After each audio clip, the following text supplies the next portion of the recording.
Hey, Gabriel, Hey, Gabriel Jose. where are we today? I'm on the West Coast, and I heard you were here too, and you just didn't drop by.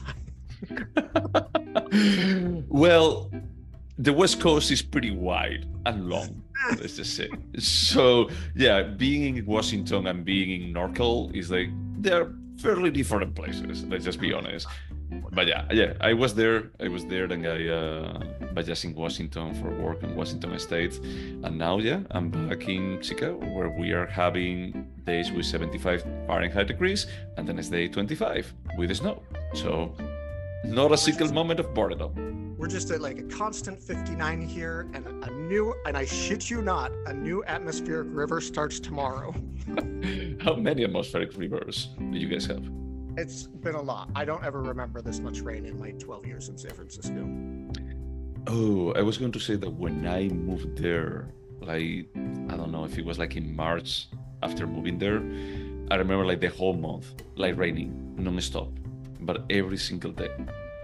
And I thought that it's like, oh, it's like the rain season, and not any other year like compared with that at all. So maybe it's a similar thing, it's a cyclical thing. I hope we don't bore our listeners with weather talk, but San Francisco is the American city that experiences the least amount of thunderstorms at 2.9 days per year. We got those 2.9 in the last week. Okay, yeah. So hopefully we don't have any more this year. I love thunderstorms. I do too. I miss them. And that's why I actually looked this up. I was like, why does it never thunder here? Yeah, we had a thunderstorm yesterday. I was like, well, watching this movie, I was like, oh, there are flashes out there. Is there something going on? And it's, oh, it's a thunderstorm. It's cute. It's not a dance party, just weather. Exactly. But yeah, we watched a movie. And what movie did we watch? We watched the 1962 film, Lolita, directed by Stanley Kubrick and written by Vladimir Nabokov. Yep. That he's Russian American. He, as I understand it, he was Russian, although his parents were like not expatriates, they were like expats. I guess that is expatriates. So apparently English was his first language, but he was also fluent in French and Russian. But Russia claims him. Gotcha. Did you read the book? Honestly, I was trying so hard to remember if I read this in college, and I think I was supposed to, and I lied about it because I said that I did. Did you watch the movie instead? No, because this entire story was brand new to me. So if I was supposed to read it, I don't think I did. Wow. But also I went to BYU, and this subject matter wouldn't particularly be embraced by a cult organization. Well, like the Mormon Church 100 years ago would have been like, yeah. True. Is that depending on which religious organization this may be okay or not. But cool. So why did you pick it? Honestly, I can't remember at all. Do you remember? I don't think that you told me why, but we came from watching Starship Troopers. That was the previous one. Maybe it was a palate cleanser. I was like, let's watch. I think so. Kubrick. Yeah, Kubrick cannot go wrong. And you wouldn't let me pick Barry Lyndon, so I was like, well, Lolita, I guess. That's the other one. He doesn't have any more movies. Spartacus would have been 3 hours, and this was only 2 hours 30. Well, for me, it was 3 hours, and we'll talk about why. Okay. And even if you don't remember too much, why did you pick it? I'm going to try to summarize it. You told me that you actually read the summary from the Wikipedia and the summary of the book. I didn't. So my summary may be slightly more light, probably. So the movie follows Humber. What is the name? See, now I'm going to get confused between the movie and the book. The book, he's Humbert. Humbert. Yeah. Here is also Humbert. So there is a professor that he's moving. I don't remember like which area. I don't know if it was like Maine or Boston. I don't remember, but he's moving to a new area and he decides to stay in a house as a vacation before his semester as a teacher starts in college. That is somewhere else. So he's visiting a house for just checking if that would fit his needs. And after seeing all of the house, he falls in love with the daughter of the owner of the house.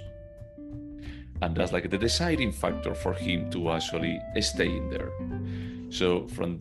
But one thing, they tell the story of him growing up in the French Riviera, right, as a kid, and he falls desperately in love with like a 10-year-old girl, and he was young too. But before they could consummate their relationship, she dies of typhoid fever. And so he becomes obsessed. He never moves on from this loss of his first love, and that's why he's obsessed with like 9 to 14-year-old girls. Wait. Did they say in the movie? Well, I mean, they don't say that exactly, but they set that whole up that he never progresses beyond losing his first love. Okay, that's interesting because I didn't get that. Maybe I missed it at the beginning of the movie or something. The movie actually opens similar to other movies like like Sunset Boulevard and other like Golden Gates. I have to stop you and call out one caveat. There was a remake, not a remake, but they made another Lolita in 1998, and I spent 30 minutes watching that film before realizing I watched the wrong one, so I might be confusing. Maybe. Okay, all right. Maybe. Ignore that and let's move on. Okay, I mean, because I am in shock. The movie opens with him killing someone, like getting to the house of someone and just accusing them of getting inappropriate with Lolita. It's like this person is like I don't know how to say, like a bon vivant, like he's completely drunk, he's supposed to be a playwright, played by Peter Sellers. His name is Quilty, well, his last name, and he acknowledges that he did something with Lolita, but he doesn't even remember Humbert, and Humbert just shoots him down, like in cold blood. Then the movie jumps back 4 years in time, is when we see Humbert visiting this house, falling in love with that daughter. I don't remember if they said that it's because he has like that desire.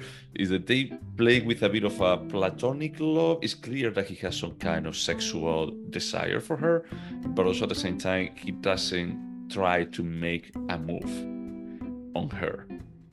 And Lolita plays a bit to that, into just not really like a femme fatale, but is like basically she realizes that he's interested in her.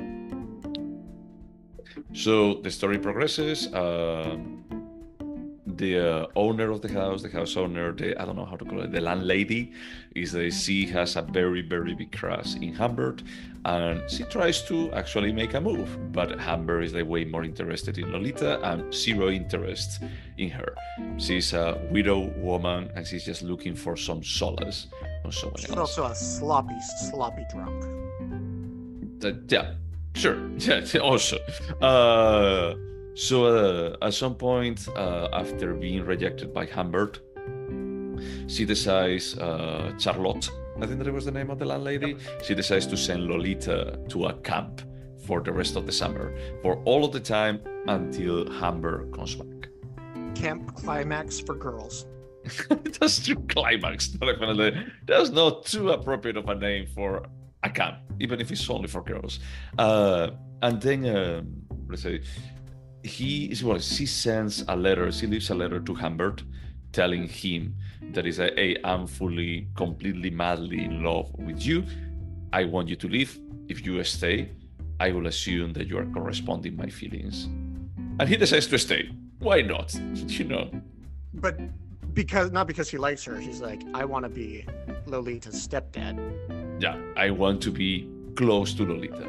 You know, so there is a bit of I will get to a bit more of my takeaway later, but the story progresses that Lolita is still on the camp. They got married like from one day to the next, and he's sending her like gifts and everything. Charlotte gets somewhat jealous of her, and she decides that after the camp, she's going to be sending Lolita to a boarding school and then to college, and she will never live with them again. Lolita is also like a bit rebellious teenager, a bit of fuck everything, not in an aggressive manner, but a bit more of I don't care. and I'm going to be manipulating it's a bit. important to call out she's 14 at this point. Yeah. Well, at this point, I'm at the end of the movie, 4 years later, because she still looks 14. She ages to like 19. Oh, the character on the script, yes, but they didn't even try to make her look 19. They put some glasses and they said, like, she's 19. But yeah, so after like that point, Hamburg goes crazy about like, I don't like how you're controlling my life and everything. And at that point, Charlotte discovers a diary that he hid, where he actually has like all of his thoughts about Lolita and how he diminishes Charlotte. So Charlotte goes a bit crazy. I mean, not a bit crazy. She's clearly upset. And Amber like just thinks that the best solution is like trying to murder Charlotte. But in probably one of the most bizarre twists that I ever seen is that when Amber is going to be killing Charlotte, Charlotte has run out of the house and she has been hit by a car and killed. Very convenient. Extremely convenient. So then Amber goes to pick up Lolita. In another bizarre screenplay twist, he decides not to tell to Lolita that her mother has died. He's like, she's at the hospital. You cannot call her, but everything's good. Don't worry. I don't think this is a bizarre twist. I think this is predatory behavior. He's like, how can I get her in a hotel without distressing her enough that she won't want to have sex? True, but at the same time, when they get to the room and there is only a single bed, it's like he makes an extra effort for she approaches her while she's sleeping, but she sleeps on the bed. So there is a bit of I had this sexual interest for her, but also at the same time, it's more about protecting her. That's purity. I want to pause just right there and talk about how Stanley Kubrick got permission to make this film. But he very famously said, I wouldn't have made this film if I would have realized how much the censors were going to take away from the story.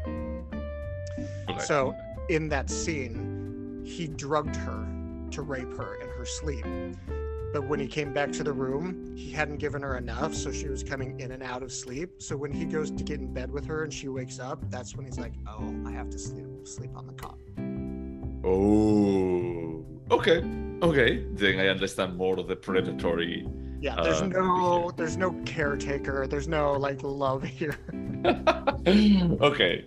Well, but the thing is that they end up moving after telling her that the mother died. And also like being... No, you have to talk about the morning of the hotel room. The morning of the hotel room is like, so at the same time, the night of the hotel room is like they randomly stumble into Peter Sellers that is there in a police convention for some kind of weird coincidence, and he starts predating on her, like trying to get information about Lolita, where they're going, like trying to get them to have access to her. And from that point onward, I'm going to be like jumping some stuff, is like he starts following them, and Lolita has some kind of interest on him.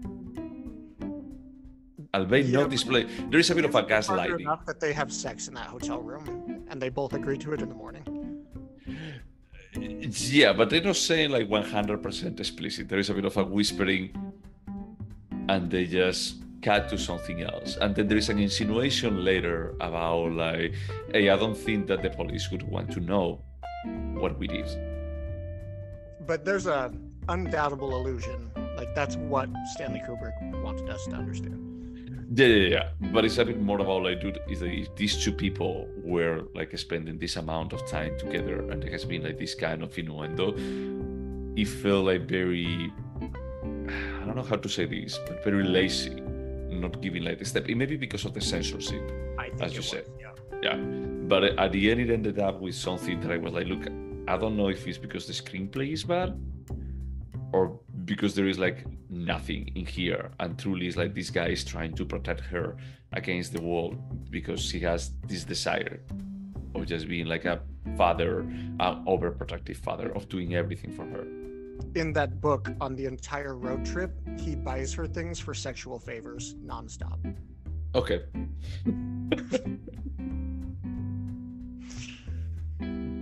Yeah, I also think that the tagline of this movie was that I can't believe that they made a movie out of Lolita.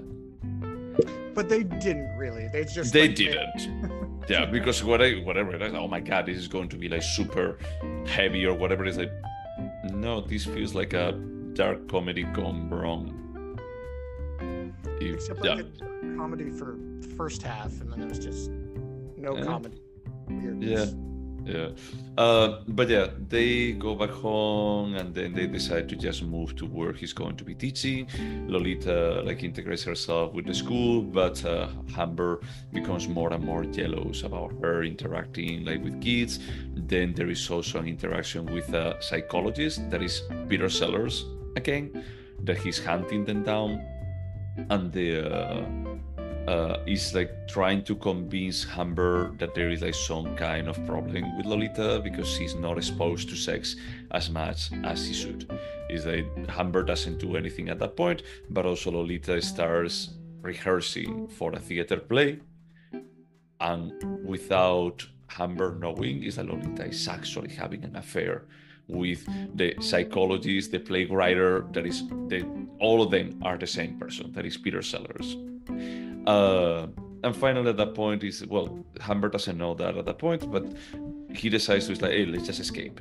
And at some point Lolita gets sick, and while she is sick, King Quilty, Peter Sellers, like take her out of the hospital and they just run away. And then 3 years later they reconnect because Lolita is asking Amber money. Yeah, like check, because she's pregnant and she lives married, and she lives in Phoenix or in Arizona, whatever. So she goes, gives the money, and Lolita tells her everything, that basically she was in love with Quilty just even before Amber went to the house to visit the house. And when they reconnected, when they were at the hotel, in that scene that you were talking about, Quilty started following them and just chasing them down for just getting her. And I have to say that I find hilarious why he says that she left him. That is like, oh, is that there were some other people, they were weird, whatever. And it got to a point that they wanted to do an art film. And this is where I draw the line on the art film, like just being used as a sex object by people that they duplicate my age or triplicate my age. Is like, it's fine. But an art film, this is where I draw the line. It's like, if you're going to put me in Villeneuve's Enemy, I'm out. I think you missed so much innuendo. He wanted her to be in a pornographic film, and she said no. Well, that's the funny thing, is like I realized that it was a porno because checking the name of the character or the psychologist for just confirming if it was Peter Sellers or not. The roles, it was like, hey, he plays a psychologist, a playwright, and a child pornographer. Oh. But that was online, but it's like on the movie, it's like, dude, you don't even mention that it's like probably there are other kids on that house, that he actually has like a network of kids that he uses for just exploiting them or making pornos. But nope, all of that is lost.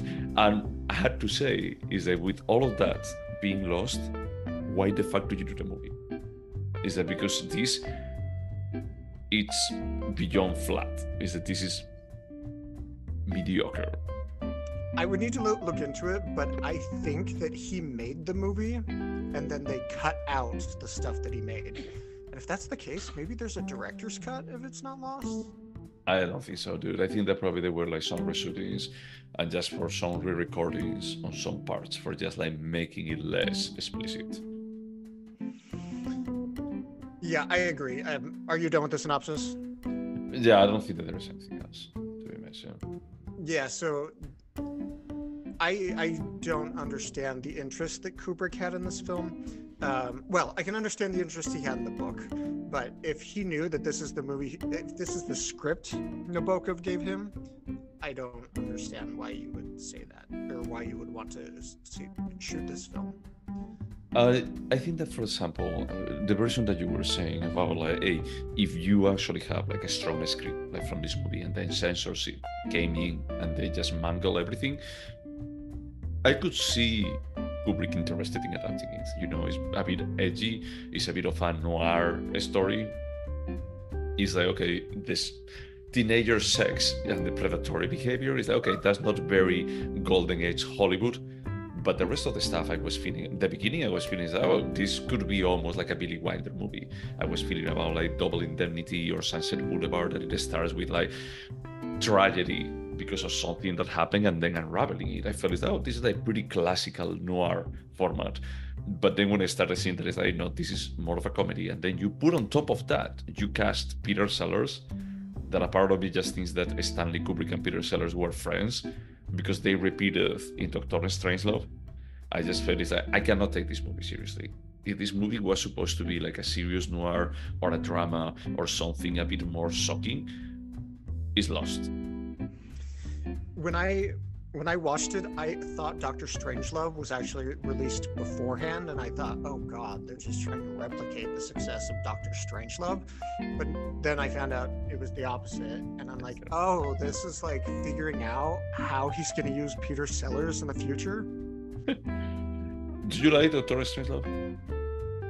Yes. I mean, it's a bit overhanded on the sexual innuendo. I appreciate the... Sorry, Doctor Strangelove is heavy-handed on the sexual innuendo?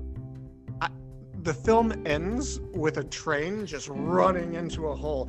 One of the main characters' last name is Merkin. Merkin is the name for a pubic wig for a woman. So if you pay attention to every single name in this film, it's just filthy. Like, her husband's name at the end is Dick. The name of the girls' camp is Climax for Girls. Like, everything is filthy in this. Every name has innuendo. Everything is about sex, but hidden just beneath the censor's eyes. Okay. Yeah, I thought that you were talking about the sexual innuendo in Doctor Strangelove. There's a lot of sexual innuendo in Doctor Strangelove. But right now, are you talking about Doctor Strangelove or Lolita? I'm saying that I liked the way that he plays with censorship and burying sexual innuendo just beneath the surface. He clearly had not mastered this with Lolita. I liked Doctor Strangelove, so I'm happy that I feel like because he experimented with this film, we got Doctor Strangelove. Okay, that's fair.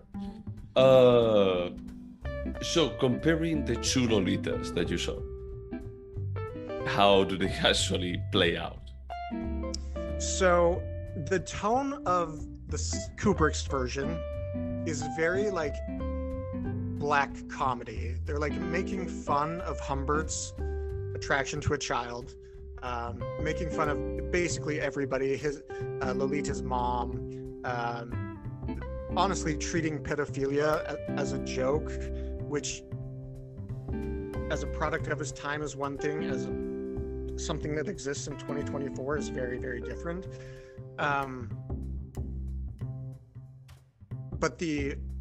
So I liked that comic tone. The 1998 version, I think it's 1998. Anyway, it was made in the 90s. It was just like sexual, like Jeremy Irons drama about a pedophile. Okay. Probably that's closer to what the original book is. I don't know. I didn't even know how we were going to discuss this because this story is just not okay. Even if it's a tongue-in-cheek erotic novel that was really important in the 50s when it came out, like, this is not acceptable subject matter. Yeah, I mean, by today's standards, adapting this is an adaptation that wouldn't happen nowadays, probably. It's also a book that would not be successful. In the book, Lolita is 12. At least in this film, they made her 14. And the fact that Nymphet is what he calls Lolita and other children he's attracted to, that term didn't even exist until this movie came out. And now it's like it's in every dictionary. Oh, wow. Okay. I'm still a bit debating if this could be done. You said that this book wouldn't even be written by nowadays standards. It's not that it couldn't be written. There are plenty of like really dark dramas but it wouldn't have been an international success where a director at the caliber of Kubrick would be like, hey, let's make it a major motion film.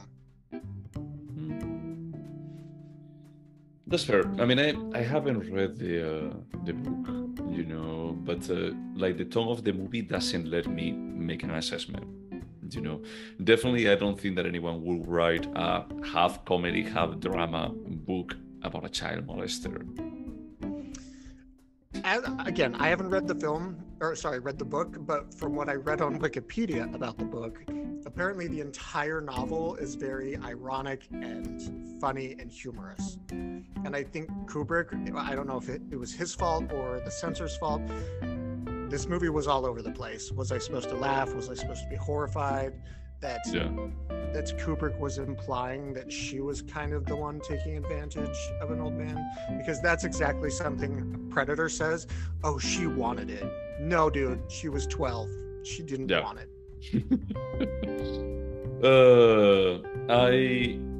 I have to say that this is not my favorite Kubrick movie. Yeah, mine neither. I started out thinking, okay, I can see some promise in this. And in fact, I texted you when I told you 30 minutes, I had about 45 minutes, and I still had hopes for it. And then the way it ended, I was like, I don't know. I literally Googled, what is the point of Lolita the novel? I didn't get anything from the movie.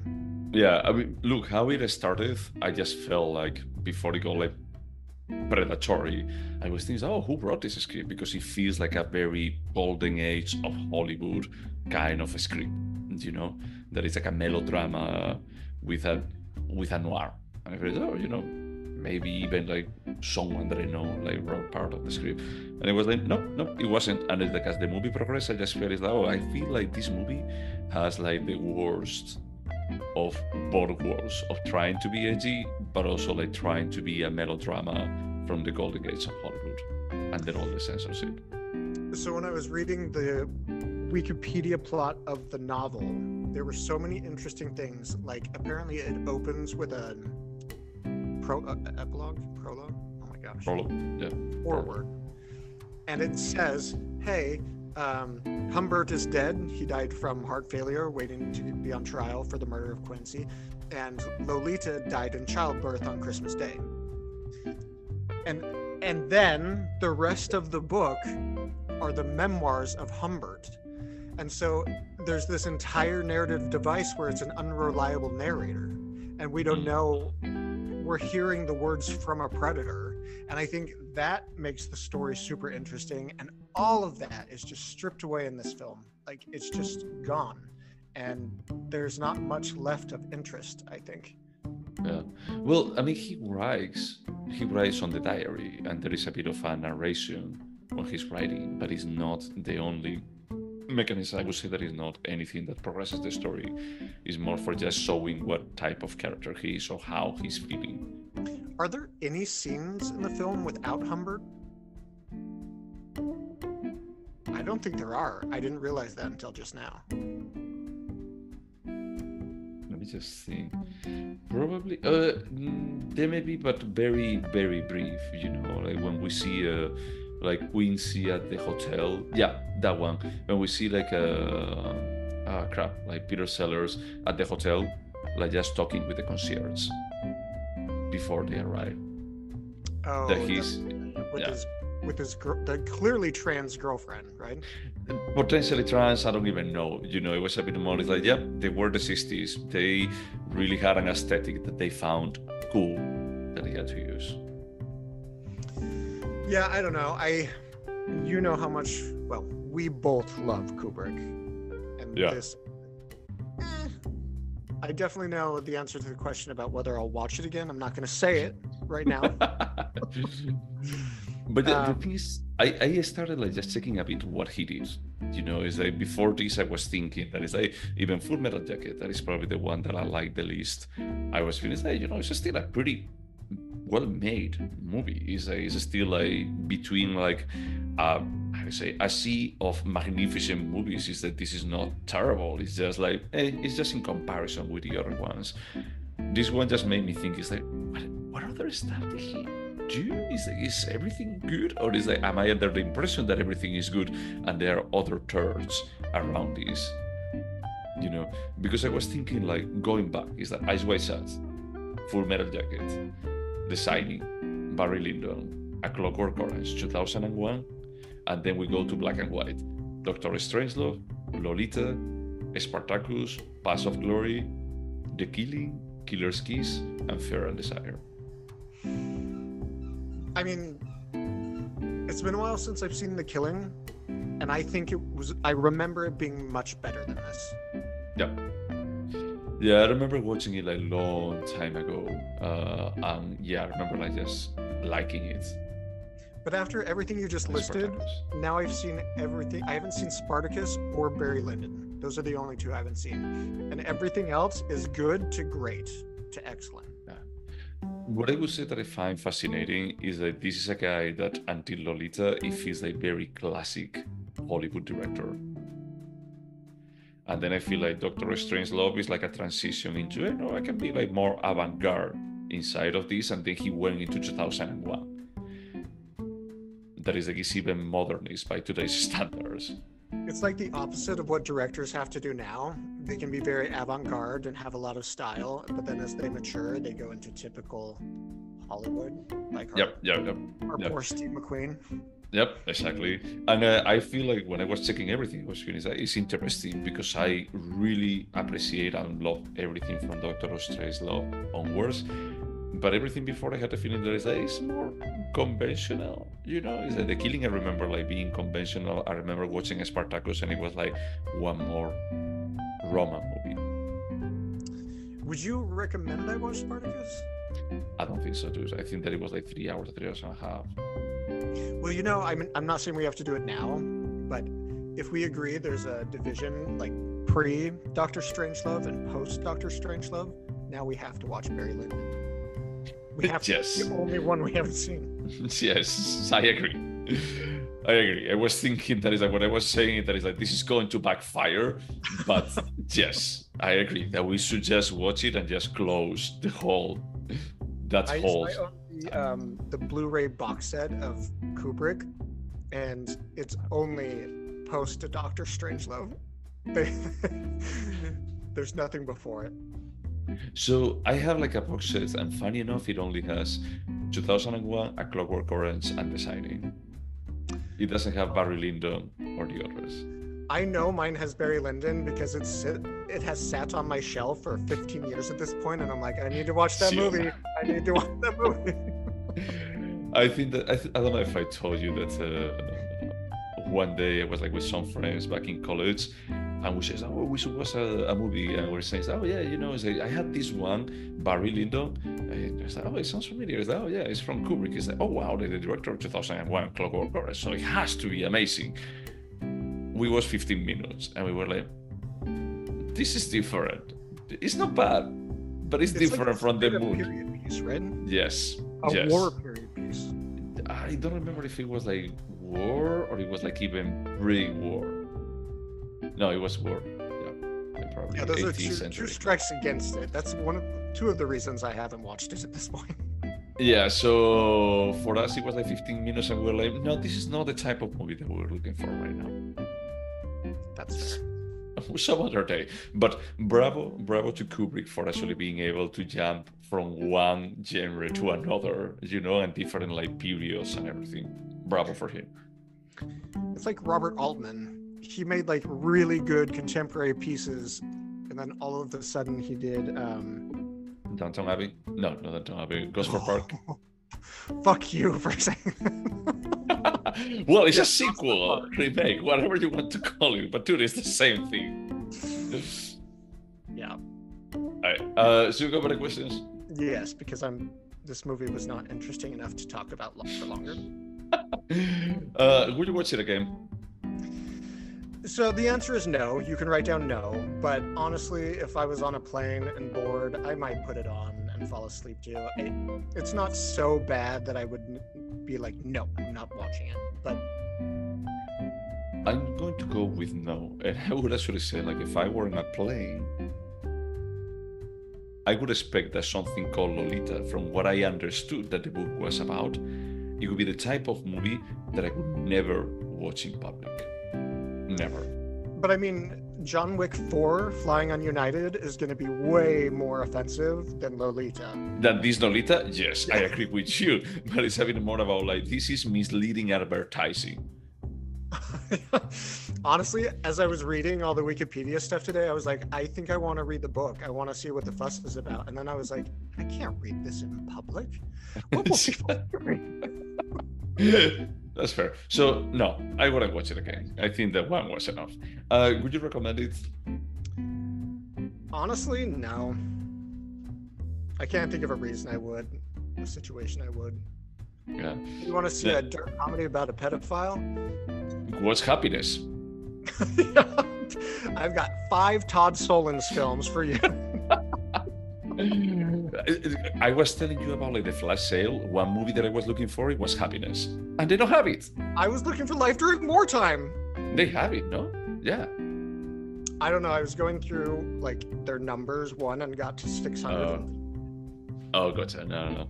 I was like looking for specific movies, but no, they don't have Happiness. But it was like, yeah, this is a movie that I could see this landing on Disney's or something like that. And they just says like, no, let's never edit this ever again. Let's pretend that it never happened. But no, I wouldn't recommend it. And what I was telling you earlier is that when I started, I was saying, like, this is like a golden age Hollywood kind of movie, style-wise, So it's like, I think that I am going to be enjoying this. And I watched it in 2 days, and my boyfriend was like around, and I told him, I said, I still have like 1 hour left. At the beginning, I was like pretty excited. Now I think that is okay. And then after the last hour, I was like, no, don't ever. I was like even giving an update, giving like a summary to him, like when I was starting to watch like the last hour, and I was like, now that I'm speaking it out loud, is that this is not good. This is not. What a bummer. Yeah. Would you remember it? Honestly, I think so. It's a memorable plot. That doesn't mean it's good or interesting. It's just memorable.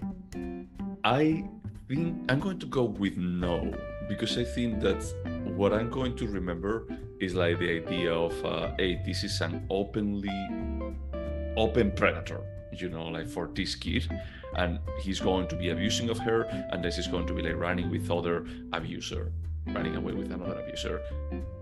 And this is not what the movie tells you that it is when you are watching it.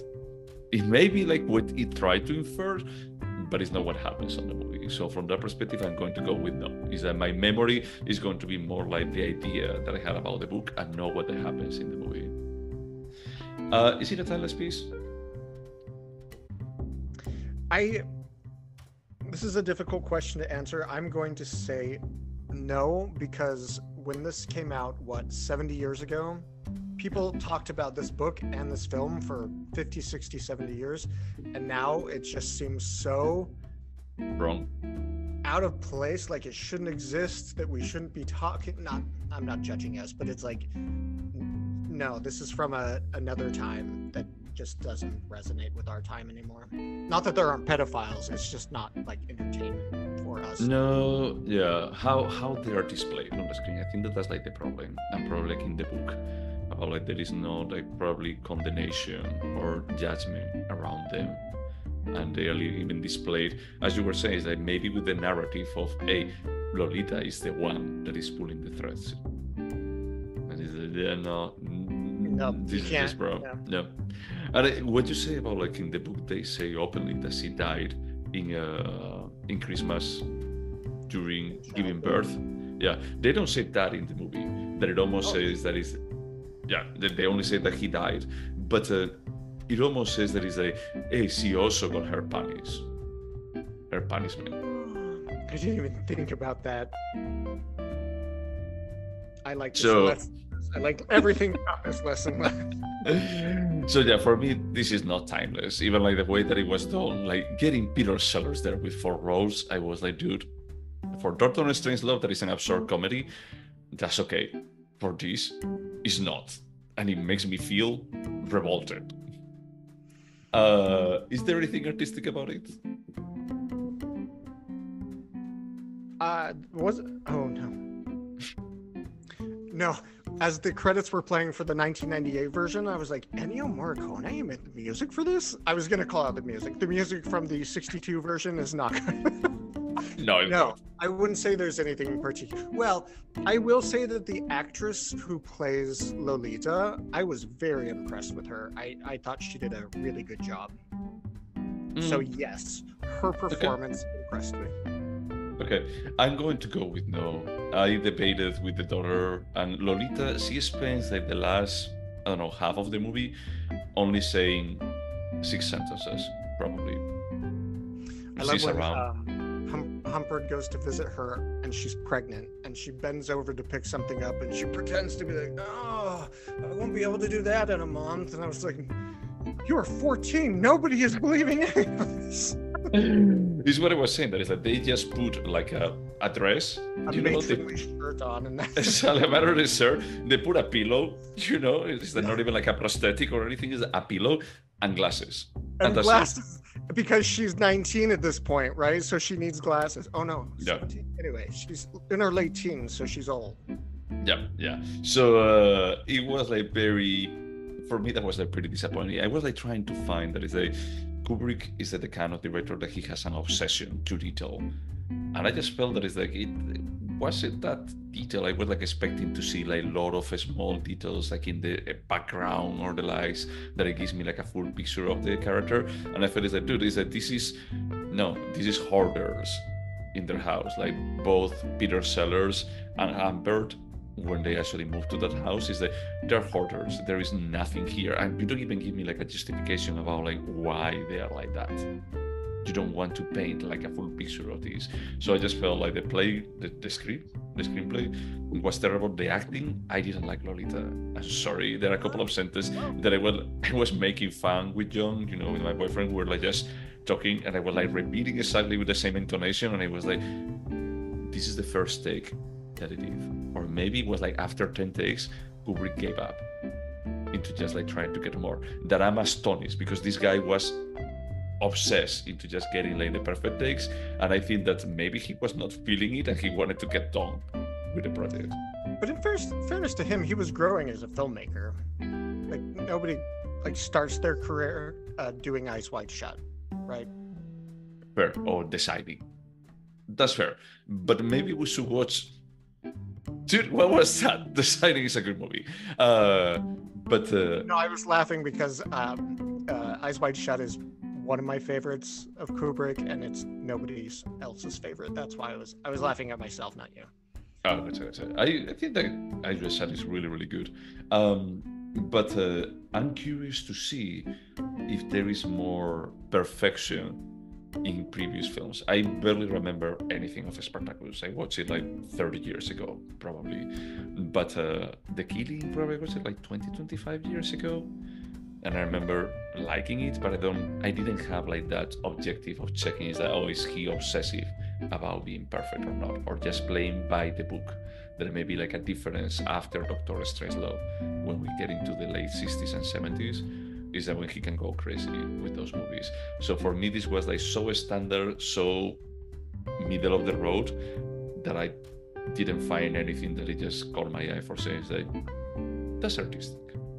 All right. Would you turn this into a TV show? If I said yes, the FBI is going to show up. No, I'm not going to make a TV show about a 12-year-old nymphet. Okay. Yeah, I don't. No. I mean, we have to separate from the book, which I haven't read. No, this movie wasn't. It was entertaining for the first hour and 15, I would say, but there's not enough story there, so no, it would not.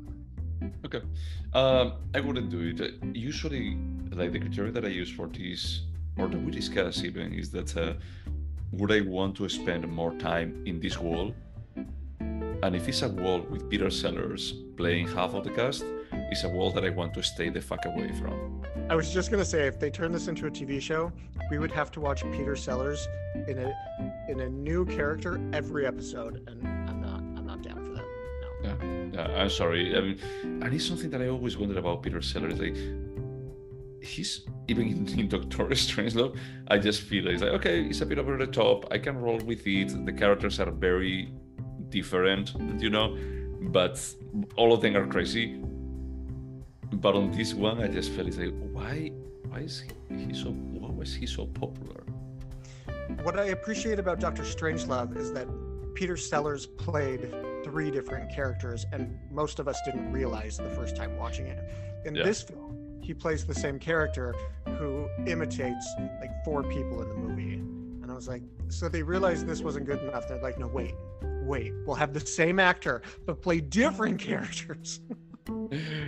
Is that, who was it? Jan Nicholson in Mars Attacks? I haven't seen that movie since I was like 10. Yeah, I'm not going to make you watch it, don't worry. Could this movie have been a short? Honestly, I don't think so. There's a lot of content. It's not that I want to watch more than an hour, but you need more than an hour to tell this story. So the other day I went to watch the Oscar-nominated live-action shorts. I don't know if this could be exactly less than an hour, but I think that you could edit the crap down out of this and just get like a way shorter story. It's like all of the gaslighting in the 3rd act is that you can remove it altogether. I agree, but I don't think it could be less than an hour. No, that's right. I'm going to go with this. Do you think this movie could have been better? And better is a very relative. It's a very relative word here. Very broad question. Yes, there are many things they could have done to make this better. I would call, like, don't show it to the censors. That would have made it better, I'm sure. Yeah, I agree. I mean, the only thing is, like, I don't know if having an uncensored version, maybe we should watch like the 98 or 90 whatever version to just like confirm into how good an uncensored version and more dramatic version will play out. I'm down. Tonight? Let's do it. No. In some years. Let's just spin it. But yeah, I agree. This could have been better. I don't know if it would have been more enjoyable to watch. If it would have been better either. This is like this is what we're discussing, is that this may be a movie that it was made in a time that is not coming back. Thankfully, or hopefully. Because presidential elections are coming, so we scored this. Yeah, this was my pick, so you have to go first. Okay, and it's going to be hard being unbiased because it's that the disappointment is double. It's about like, I heard like many times about this movie, and it's Kubrick.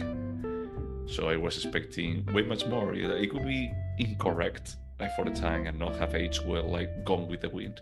But I still think that Gone with the Wind is an enjoyable movie for what it is. This was not enjoyable, and it started well, and it's like it ended in pain for the audience. So I'm going to go with a 4. Oh, all right. I'm gonna go with a 5. It's not so bad. It's not good. It's like perfectly middle of the road for me. It's like. And for me, it's the bias towards a Kubrick is attached. The name of Kubrick is attached to this. So I expect a tiny bit more, similar to Full Metal Jacket. That is like, if you saw this in 62, you wouldn't have judged the next 8 of his films. Well, I think that I will have still like judge it, because when I was watching it, I remember what you used to tell me about like, hey, I feel surprised when we watch a movie that you recommend in black and white from the golden age of Hollywood, and it's good. And it's that this movie, when I was watching, it's like, oh, this is the type of movie that Blake expects to find during that golden age Hollywood era that sucks. Yeah, I can see that. But I want to be very clear, it's not black and white. It's just the silver age of Hollywood that I care about. I just don't want people to think I don't watch black and white films. I love them. love being more perfect. Okay. Sorry. Yes, the middle of the road. I was talking more about like the studio system and everything of that. I was not talking about like just like, hey, if it only has 2 colors, I hate it. I need like a Technicolor experience. Yeah. But yeah, I mean, this falls into that category, and I think that this reinforces that like during that time, there was like a lot of stuff that it was done that it shouldn't have been done. Yeah, and it's true now that I think about it. Like, well, now I can kind of appreciate the drunk mom. Like, I was a little bit amused by it when she was just a fun drunk. It's that sort of unrealistic character writing that I hated from the Silver Age of Hollywood. Yeah. But yeah, so this was your pick, and I guess that I have to pick next. But our next episode is going to be the 250 episode. 50. Big one. Yeah, it's a big one, and I mean, we don't have like any official announcement right now, but we will have like an official announcement for the next one. So stay tuned. Oh yeah, that's true. I should also say, what are we watching? We're going to be watching a Spanish movie from the 60s, I think that I told you, called The Executioner by Berlanga. I hope that I don't mess this up. But yeah, I will tell you more like the day that we watch it. Why? All right. Okay. Anything else to say about the movie? I'm done. About Lolita. You're done with Lolita. With all of the Lolitas. All of 60s, 90s, I don't care. Well, and to everyone out there, thank you so much for putting up with us. Until next time, 250th episode. Okay, bye.